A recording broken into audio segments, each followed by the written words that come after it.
People who have legally injured/killed someone in self-defense. What is your story? My great uncle lived in a trailer in a rural area of Florida. A kid, 17, broke in one night and held him at knife point. He had no money and told the kid that. He also told the kid to leave or he will grab the shotgun next to him. Kid charged and slashed him. Then he shot him dead. They ended up charging his friend, driving getaway car, with the murder. Turns out they robbed several trailers that night. Chose the wrong one. Not me but my aunt. About 2 years into her first marriage, her husband beat her black and blue one night. She didn't call the cops, didn't seek treatment, just went to bed and told him the next time he laid a hand on her she would kill him. About 6 months later, he did. So she did.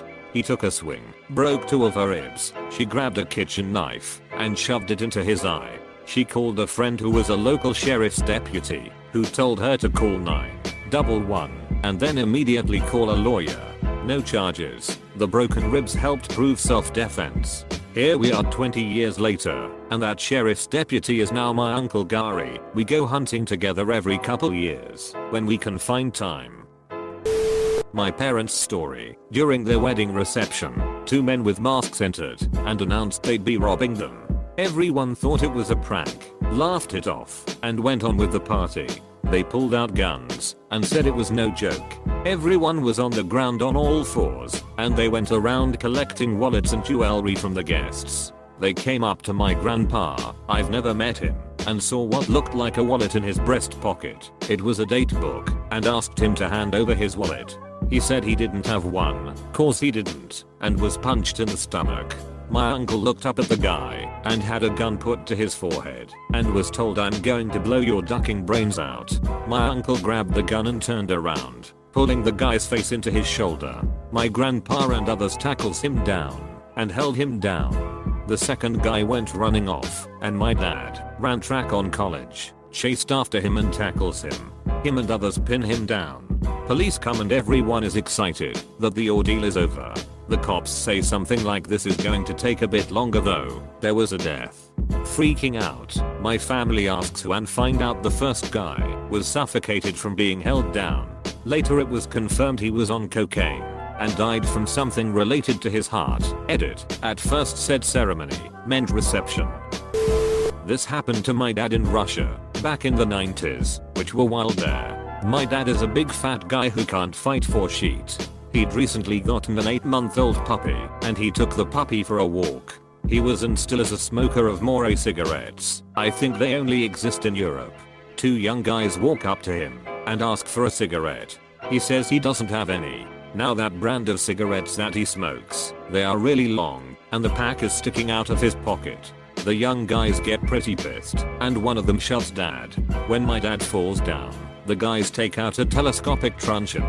Dad knows it's a losing battle, but he unclips the dog's leash so he could swing the metal clip at least. Now, there is one important fact that are left out about this puppy. He was a Caucasian sheepdog. At 8 months, he was about 75 lbs, and he went ducking ballistic.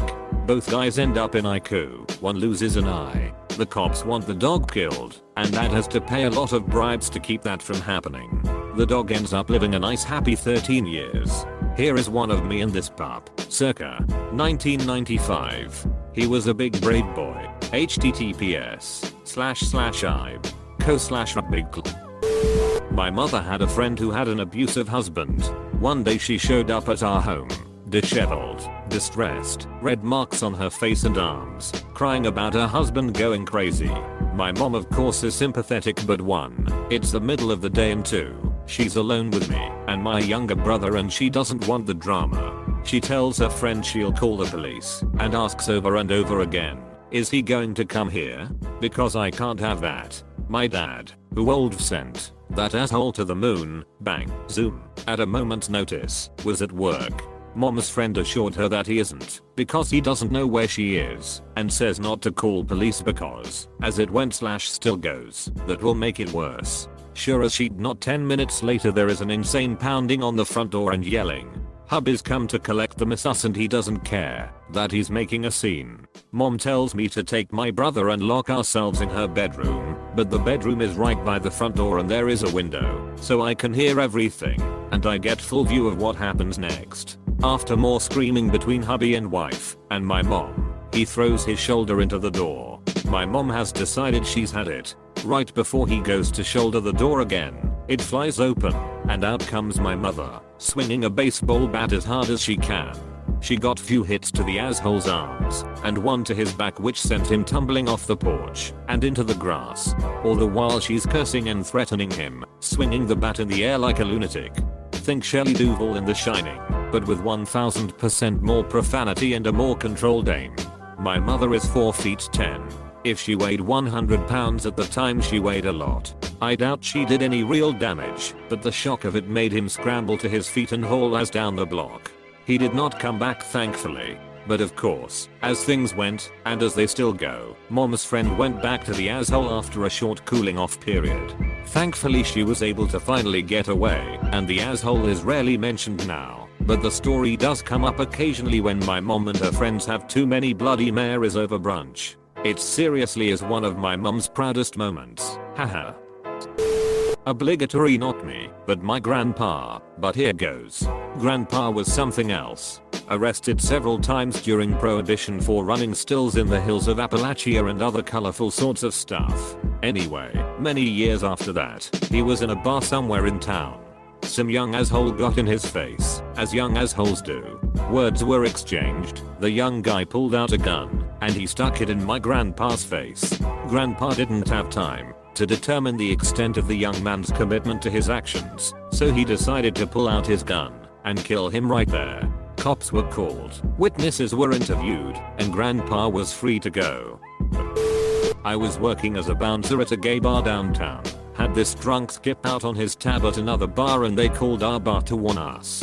Sure enough, he was sitting in one of our booths just kind of existing. Manager that night tells me to haul his ass out because he's not welcome, so I do. He then stands outside the door I'm working just non-stop yelling next to me, constantly poking at me and insulting me and kicking my ankles. Dumb childish shit.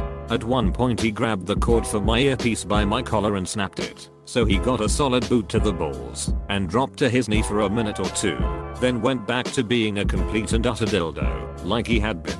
I'm very patient. He was annoying, but I have a little brother and lots of younger cousins, so he was no worse than what I had growing up. This lasted a good half hour or so before out of nowhere, while I'm checking IDs, I feel hands around my throat and they start to squeeze. Didn't even think, just spun around, swung at face height, popping him solidly in the mouth, and grabbed him by the hair and bounced his face off the brick wall next to me. 4 or 5 guys who were watching the whole thing grabbed him, and he's just standing there still throwing insults at all of us in a complete drunken state, blood running from his face, and like a gift from above a police cruiser does a roll by, and I flagged him down real fast. Cop gets out, asks what's going on. I give him a quick rundown. He asks what happened to the guy's face. I told him I punched him and bounced him off the wall. After he grabbed my throat, cop cuffs and stuffs him, and I never saw him darkening our doorway again. I'd like to think he sobered up in the drunk tank and reassessed his life, but he probably just went to be obnoxious at a bar without a doorman. Not me, but my dad had to knock someone out with a pipe wrench. My dad was in his mid-20s and had just started up his HVAC company. It was late at night. One of his customers called about his tenants complaining the air was out. At 3 AM, my dad, as a recent business startup all on his own, got dressed and went out on the call. He got there and fixed the act, and when he was leaving, it was a bit of a rundown, poverty-stricken area. A man who was clearly drunk thought he was with his girlfriend who was living in the house my dad just worked on. My dad, obviously, was like, no, I'm the HVAC repair guy. Dude pulls out a knife and charges my dad, and my dad simply swings at him with what was in his hand, which was a wrench. Knocked the guy in the temple, and he was out cold. Dad kinda panicked and jumped into his van and sped off. Nothing ever came of it, so I assumed the guy was okay, aside from a massive headache. I'm a medic and firefighter. We got called to a rollover accident New Year's morning. Obviously a drunk driver. It was 3 AM. We were first on scene. Walked up to the car and found a gun pointed at my face. I grabbed his arm, smashed it into the A-post repeatedly. My partner didn't even know what was going on. The guy dropped the gun. I told me partner to get it, and I ripped the guy from the car. He's screaming I broke his arm. The police get there. I tell them he had a gun and pulled it on me. They grab him and throw him in their car. He was arrested, taken to the hospital so his arm could be splintered. Was charged with driving impaired and assault. Pleas guilty and went to jail for a couple of years. Not me but my grandpa. When he lived in Mexico he owned this one ranch where during the day he had workers to maintain it because it was really big space and there was lots of cattle, horses etc.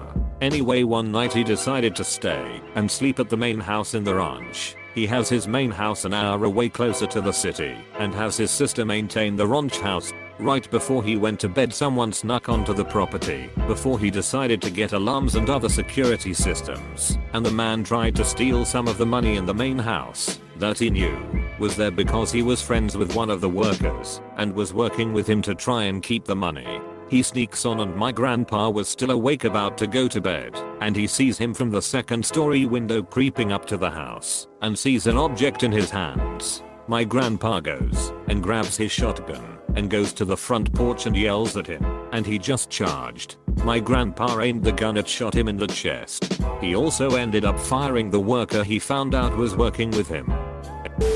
Granddad was in the Navy stationed in Panama after WWII. One day, he and one of his shipmates were out patrolling or on guard duty or some such when a local kid runs up and says there's an American in a bar nearby and he's about to get killed. So my granddad and his comrade follow the kid to the bar and walk in to see an American sailor all cut up, backed into a corner holding a chair over his head, surrounded by a couple of locals with knives. Granddad scans the room and sees a pair of Panamanian cops in uniform sitting at a nearby table just watching and laughing.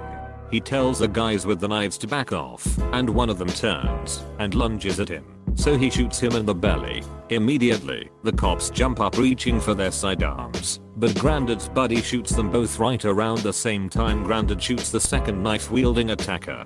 So maybe 30 seconds after they walked into the bar, 4 guys are dead.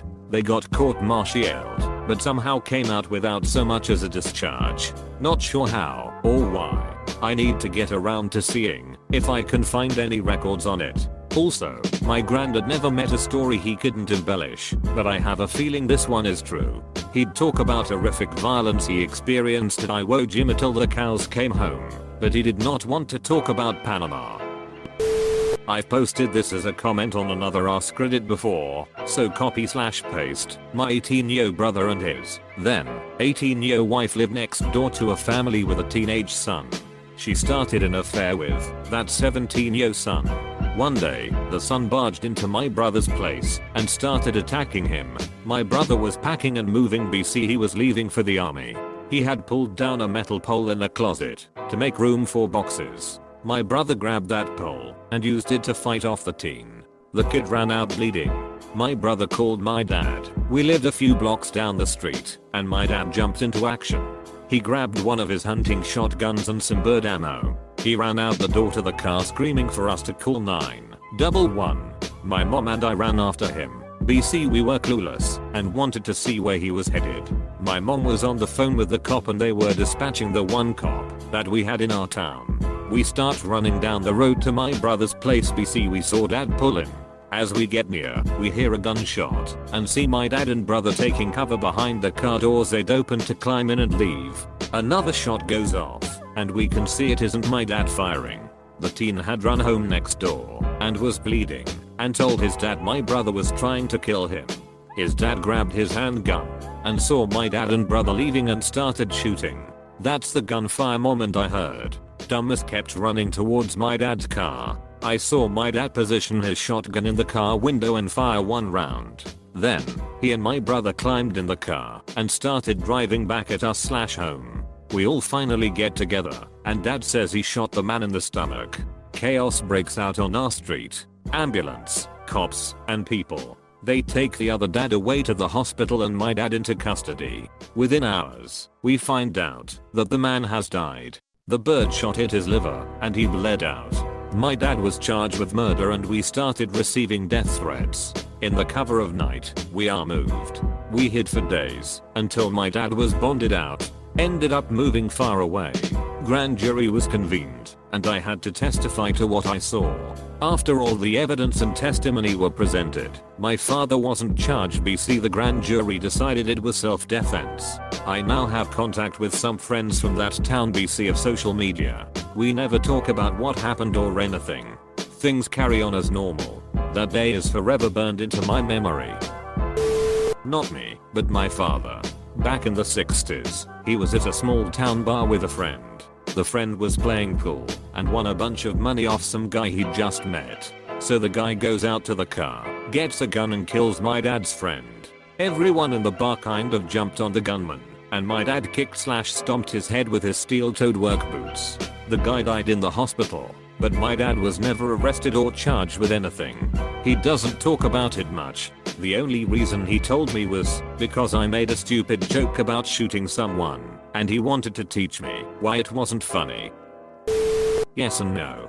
Had a drunk guy chase me to my car and punch me in the mouth so hard my teeth punctured my cheek. I ended up breaking the guy's jaw, so I was the one charged because I didn't have any actual damage and he had a broken bone. I was charged with aggravated assault and ended up taking something like a plea bargain to avoid both going to trial and having a violent crime on my record. If there had been a camera in the parking lot it would have been obviously a case of self-defense, but it was my word against his, and he had hospital bills to prove it.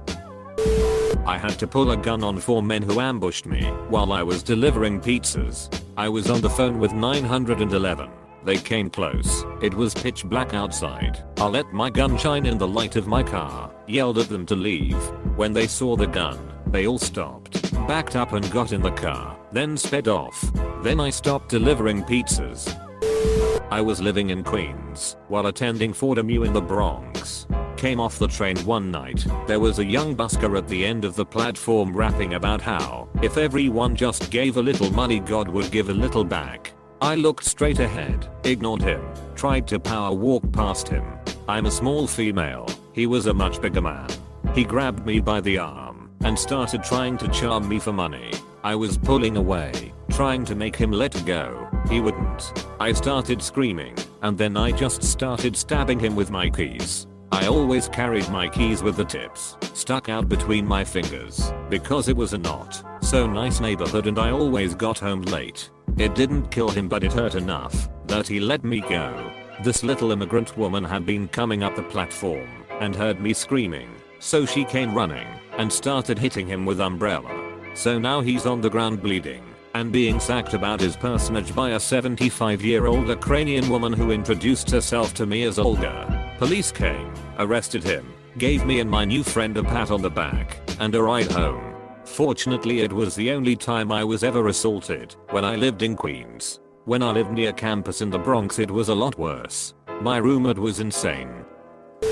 I dated the wrong girl years ago in high school. After we broke up she said I hit her. Just so we are clear, I didn't. A couple of guys, including her new BF, came up to me and sucker punched me as I walked by. At the time I was figuring competitively in Thai boxing, but not talking about it much. I cracked 6 of one of the guy's ribs. It was all on camera, and I promised to not press charges if they didn't. My punishment as it happened on school property was that I had to go say sorry to him at the hospital. My smug as words exactly were I'm sorry I cracked your ribs after you and your friend punched me. Apostrophe.